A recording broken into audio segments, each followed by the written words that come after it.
नमस्ते, मैं Ujjwala Patil. Creative fashion में आप सभी का बहुत बहुत स्वागत है। आज हम कुर्ती के स्लिट्स और दामन दोनों के ऊपर एक साथ अंडरग्राउंड पाइपिंग करने की खास टेक्निक देखेंगे। आपको जरूर पसंद आएगी, तो चलिए शुरू करते हैं। तो ये है हमारी कुर्ती जिसके ऊपर हमें पाइपिंग करनी है। इसके स्लिट्स और दामन दोनों के ऊपर हम पाइपिंग करेंगे। तो यहाँ पर आपको अगर इनविजिबल अंडरग्राउंड पाइपिंग करनी है तो 2 इंच का मार्जिन छोड़ना ही छोड़ना है, कम से कम। इससे ज्यादा भी आप छोड़ सकते हो। तो यहाँ पर मैंने 2 इंच पर इस पट्टी को फोल्ड किया है क्योंकि उतना ही मार्जिन मैंने छोड़ा था। इस साइड में भी मैं 2 इंच इसको अंदर की साइड में फोल्ड करके लूंगी और नीचे से भी मैं इसको 2 इंच फोल्ड करके लूंगी क्योंकि नीचे बॉटम में भी मैंने 2 इंच मार्जिन छोड़ा था। अब इसे हम आयन करके लेंगे ताकि यहाँ पर एक निशान आ जाए जिसके ऊपर हम पाइपिंग लगा सके। तो यहाँ पर ये अच्छे से फोल्ड होके आयन भी हो चुका है। सेम तरीके से हमें इस ऊपर वाले पल्ले पर भी करना है। तो ऊपर वाला पल्ला भी मैंने नीचे की तरफ करके इसके दोनों साइड से मोड़ा है और नीचे की तरफ से भी अंदर की तरफ मोड़ दिया और इसे भी मैंने आयन कर दिया। सेम तरीके से मोड़ा है जैसे नीचे का पल्ला मोड़ा था। दोनों पल्ले हमारे आयन हो चुके हैं इस तरीके से, क्योंकि यहाँ पर एक अच्छा सा निशान बन जाता है। चौक से निशान बनाने की जरूरत नहीं पड़ती। अब मैंने इसको इस तरह से लिया। अब हम फोकस करेंगे यहाँ पर बॉटम में। ठीक, तो यहाँ पर देखिए ये हमारा नीचे की तरफ का बॉटम है और ये साइड स्लिट्स है। तो यहाँ पर निशान आपको क्लियर दिख रहा है। अब देखो यहाँ पर ये जो निशान है, तो यहाँ पर हल्का सा चौक से निशान बनाए और स्लिट्स का जो निशान है वहां पर भी निशान बनाए। एकदम सही बनाना है। अब हमें यहाँ पर अंदर की तरफ आधा आधा इंच मार्जिन छोड़ते हुए कपड़े को कट करें। निशान के बाहर आधा इंच मार्जिन छोड़ना है और देखिए यहाँ पर इस कोने में एक तिरछा कट लगाना है इस तरीके से। बस निशान तक ही कट जाए, उसके अंदर नहीं। सेम तरीके से इस साइड में भी इस तरह से हम निशान बनाएंगे और निशान के अंदर आधा आधा इंच मार्जिन छूटना चाहिए और फिर कट करेंगे और यहाँ पर भी एक तिरछा कट। तो सेम तरीके से ऊपर वाले पल्ले में भी हम करेंगे। तो ये जो चारों कॉर्नर्स है, चारों कॉर्नर्स के ऊपर हमें निशान बनाने हैं और कट लगाने हैं। सिंपल सा प्रोसेस है लेकिन इससे फिनिशिंग बहुत अच्छी आएगी।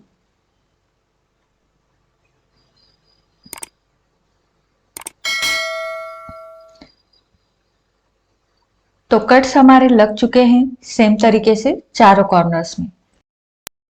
पाइपिंग लगाने के लिए इसे मशीन के ऊपर लेके चलते हैं। तो ये कुर्ती की सीधी साइड है और यहाँ पर हमें स्लिट जहां से शुरू होते हैं वहां तक पल्ले को इस तरह से उठा के लेना है। और ये देखिए इसके एक पल्ले को हटा दिया है ताकि एक पल्ले में हम अच्छे से पाइपिंग लगा सके। अब जो फोल्ड करके हमने अंदर की तरफ कपड़ा रखा था उसे बाहर निकालेंगे और यहाँ पर ये आयन का निशान भी लग चुका है। बराबर से इसके ऊपर हमें पाइपिंग लगाना शुरू करना है। मैंने यहाँ पर ये डोरी पाइपिंग ली है। आप घर पे बनी या फिर रेडीमेड भी यूज कर सकते हो। डोरी वाली साइड इस साइड रखी है और इसे जहां से हमारे स्लिट शुरू होते हैं थोड़ा सा उसके ऊपर रखेंगे, एक आध इंच, और यहाँ से बराबर से निशान के ऊपर रखना है। अब ये जो मार्जिन छोड़ा था इसे डबल फोल्ड करके पाइपिंग के ऊपर लाएंगे। बस डोरी वाला हिस्सा ही ओपन रहे, बाकी पूरा ढक चुका है। यहाँ पर दूसरी जरूरी बात, मैंने यहाँ पर सिंगल फुट का इस्तेमाल किया है जो कि हम नॉर्मली डबल फुट इस्तेमाल करते हैं, लेकिन जब भी आप पाइपिंग वगैरह बना रहे हो तो सिंगल फुट का ही इस्तेमाल करें। इसे सिलाई किनारे से आने में मदद होती है। और बहुत लोगों का ये कहना है कि क्या ये हमारे नॉर्मल मशीन में भी लगता है, तो लगता है। ये हर एक मशीन में इंस्टॉल होता है बड़े आसानी से। बस स्क्रू को घुमाकर निकालना है और इसे लगाना है।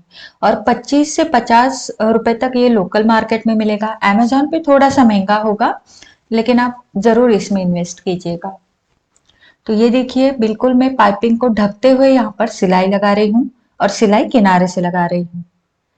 अब ये स्लिट से हमने शुरू किया है। स्लिट से होते होते हम नीचे बॉटम तक यानी मोरी तक आ गए हैं। अब देखिए यहाँ पर हमने ये कट लगाया था, तो अब ये कट क्यों लगाया है आपको समझ में आ जाएगा। तो देखिए ये अलग हो गया कट लगाने से और ये अलग हो गया। अब इसे नीचे तक सिलाई को लेके जाएंगे। ठीक है, यहाँ तक हमारी स्लिट है तो इसे नीचे तक लेके जाएंगे। तो ये हम आ गए हैं नीचे तक।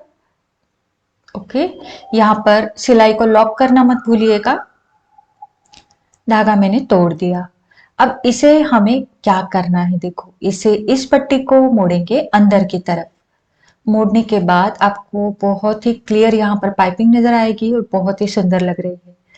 अब इस पट्टी को हमें बॉटम की ओर मोड़ना है, मतलब मोरी की ओर। तो देखिए नीचे से इसको निकाला ऊपर और इसे बस इस तरीके से तिकोन में मैंने आगे की तरफ पट्टी को ले लिया। बहुत ही सिंपल है, आप देखकर ही समझ गए होंगे। ये देखिए इस तरह से रखा और एक पिन लगा दी ताकि ये हिले नहीं। अब नीचे का बॉटम भी मैंने डबल फोल्ड किया जैसे हमने स्लिट्स का मार्जिन फोल्ड किया था और यहां से किनारे से सिलाई लगेगी और यहां से मैंने शुरू किया। तो देखिए अभी हम बॉटम की ओर सिलाई लगा रहे हैं। ठीक, तो बस यहां पर भी मैं किनारे से सिलाई लगा रही हूं। अब और एक जरूरी बात आपको बतानी थी, ये पाइपिंग मैंने अपने मशीन पर ही बनाई है और इसे आप तिरछे पट्टियां काटकर भी इस डोरी पाइपिंग को बना सकते हो या फिर सीधे कपड़े में पट्टियां काट कर भी बना सकते हो, कोई दिक्कत नहीं। अब देखिए यहाँ पर मैं इसको जोड़ रही हूँ सेम तरीके से। अब हम आ गए हैं इस कोने में। इस कोने में भी हमने कट लगाया था। अब हम इस पाइपिंग को लेके जाएंगे स्लिट की ओर, क्योंकि अभी हम बॉटम सिल रहे हैं यानी मोरी की ओर पाइपिंग लगा रहे हैं। अब इस पाइपिंग को उठा के साइड स्लिट की ओर रखेंगे। ठीक है, तो ये बॉटम है और ये साइड स्लिट है। तो इस स्लिट के ऊपर हमें रखना है। तो इसे भी हम अंदर की तरफ मोड़ेंगे। पाइपिंग आ गई बाहर की तरफ। अब इस पाइपिंग को हमें उठाना है। तो इस पाइपिंग को मैं यहां से उठाऊंगी जैसे मैंने पहले वाले में किया था। तो ये हमारा निशान है और बस इसे उठा के हमें इस तरह से रखना है। ठीक है, तो ये जो कट लगाया था ना हमने, आपको समझ में आ रहा होगा धीरे धीरे ये कट का क्या उपयोग है। कट की वजह से क्या होता है, हमारा अलग होता है वहां से और हमें मोड़ने में आसानी होती है। तो मेरे बताने से ज्यादा आप देखकर ही समझ गए होंगे। अब देखिए हम स्लिट जोड़ रहे हैं। तो ये जो मार्जिन है इसे भी इस तरीके से डबल फोल्ड करेंगे और पाइपिंग के ऊपर रख देंगे। ठीक, अब हम यहाँ किनारे से सिलाई लगाएंगे। मैं जितना हो सके उतना आपको अच्छे से एक्सप्लेन करने की कोशिश करती हूँ। अगर फिर भी आपको कोई डाउट्स रह जाते हैं तो मुझे नीचे कमेंट करके जरूर पूछ सकते हो। तो हम जा रहे हैं अब ऊपर ऊपर की तरफ, क्योंकि हम स्लिट्स जोड़ रहे हैं अभी। तो जहां से मतलब हम हिप लाइन की ओर जा रहे हैं, आप समझ रहे होंगे। डबल फोल्ड करते हुए जाना है, ना पाइपिंग को खींचना है और ना ही कुर्ती के कपड़े को। तो ये देखिए यहाँ से ये हमारी हिप लाइन शुरू होती है, वहां पर हम आ गए हैं। अब इस पाइपिंग को थोड़ा सा ऊपर तक लेके जाएंगे। ठीक है, एक आध इंच, जैसे हमने शुरू करते वक्त 1 इंच ऊपर से शुरू किया था वैसे खत्म भी 1 इंच ऊपर लेके जाके खत्म करेंगे। तो यहाँ पर ये खत्म हो गया। अब ये बचे हुए मैं कट कर दूंगी। तो ये देखिए एक पूरे पल्ले में हमारी पाइपिंग जुड़ चुकी है। अब इस पट्टी को भी अंदर की साइड में करेंगे और पाइपिंग बाहर की तरफ आ गई। ये देखिए, ये उल्टी साइड से भी देखते हैं कैसे दिखता है। तो देखिए यहाँ पर आपको सिलाई नजर नहीं आएगी, पता ही नहीं चलेगा पाइपिंग कहाँ से कैसी जोड़ी है। ठीक है, अब मैं यहाँ पर पिन लगा कर लूंगी ताकि ये फिक्स रहे। तो इसी तरीके से हम इसको मोड़ते जाएंगे और यहाँ पर पिन लगा देंगे। अब ये कोने में फिनिशिंग कैसा आएगा ये मैं आपको बाद में बताऊंगी, पहले हम पिंस लगाकर इसको फिक्स करते हैं। तो ये है हमारा बॉटम और बॉटम की ओर भी मैंने पिंस लगा दिए हैं। यहाँ पर मेरी पाइपिंग की जो डोरी है ना वो बहुत पतली थी, क्योंकि जो मोटे वाली डोरी थी वो खत्म हो चुकी थी, इसलिए मैंने ये पतली वाली डोरी से ही पाइपिंग बनाई है। इसके कारण ये बहुत ही थिन नजर आ रही है। अगर आपके पास मोटी डोरी है तो उसकी पाइपिंग बहुत खूबसूरत लगेगी। तो देखिए मैंने पूरे पिंस लगा दिए हैं, क्योंकि एक पल्ले में पूरे मैंने पाइपिंग बनाई थी तो पूरे पल्ले में पिंस लगा दिए। अब मैं आपको आराम से कॉर्नर्स कैसे फोल्ड करने बताती हूँ। तो देखिए स्लिट और बॉटम है और यहाँ पर इस तरीके से ये कॉर्नर्स है जो उल्टी साइड में हमें फिनिशिंग देनी है। तो हम क्या करेंगे, इसे तिकोन में मोड़ेंगे। ठीक है, अंदर की साइड में आपको एक तिकोन नजर आ रहा है ना कोने में, तो बस उसी तिकोन के ऊपर इसका भी तिकोन बनाना है। तो ये देखिए इस साइड में हम इसको फोल्ड करेंगे ये मैंने तिकोन बनाया छोटा सा, जितना कपड़ा था उतना अंदर की तरफ फोल्ड करना है बिल्कुल सीधी लाइन में, और बस हो गया। इस पट्टी को अंदर की तरफ मोड़ेंगे तो देखिए कॉर्नर कितने फिनिशिंग के साथ यहाँ पर बन गया है ना।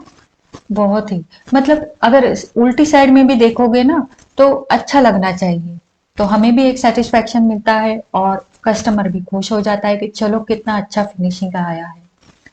तो यहाँ पर हम एक पिन लगा देंगे ताकि सिलाई निकालते समय ये निकले नहीं। ये फिक्स हो गया। सेम तरीके से दूसरे साइड का कॉर्नर भी फिक्स कर देंगे। ठीक है, तो एक साइड का मैंने बता दिया कॉर्नर। अब हम दूसरी साइड मतलब इस वाले कॉर्नर के ऊपर भी त्रिकोण बना के फिक्स कर देंगे। तो ये देखिए स्लिट वाली साइड में कॉर्नर है और बॉटम साइड की पट्टी बाहर की तरफ है। जो पट्टी बाहर की तरफ है उसे हमें अंदर मोड़ना है। तो ये देखिए सेम तरीके से हमें त्रिकोण भरना है। यहाँ पर थोड़ा सा मार्जिन मेरा कम छूटा था, तो आप अच्छे से आधा इंच छोड़ देते हो मार्जिन कट्स लगाते इस टाइम, तो आपका यहाँ पर कॉर्नर अच्छे से बन जाएगा। तो ये देखिए बहुत अच्छे से यहाँ पर कॉर्नर बन गया और इसे आप अच्छे से फिक्स कर सकते हो और फिर पिन लगा सकते हो। तो यहाँ पर मैंने पिन लगा दी। अब सिलाई करेंगे बाद में। ठीक है, तो ये एक पल्ले में हमारी पाइपिंग भी लग गई और कॉर्नर्स पे फिक्स हो गई। अब सेम तरीके से दूसरे पल्ले में भी हमें पाइपिंग लगाना बाकी है, सेम तरीके से लगाना है। तो ये देखिए ये नीचे का पल्ला मैंने खोल दिया, डोरी वाली साइड अंदर की तरफ रखते हुए मैं यहाँ पर पाइपिंग की पट्टी रख दूंगी और सेम तरीके से यहाँ से डबल फोल्ड करके इस पाइपिंग को अटैच करूंगी। जिस तरह से मैंने एक पल्ले में अटैच किया सेम तरीके से इस पल्ले में भी अटैच करना है। तो देखिए मैंने दोनों पल्ले में इसे अटैच कर दिया है पाइपिंग को, और इसके कॉर्नर्स भी मैंने फिक्स कर दिए जैसे मैंने ऊपर वाले पल्ले की किए थे।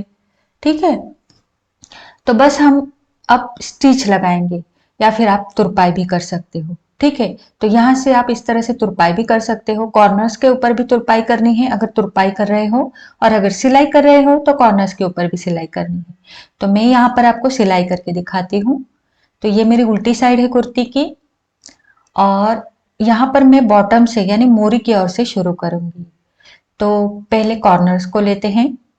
ठीक, तो यहाँ पर देखो इस कॉर्नर को मैंने यहाँ पर रख दिया सुई को अंदर की तरफ और सिलाई लगा दी, कॉर्नर भी फिक्स हो गया।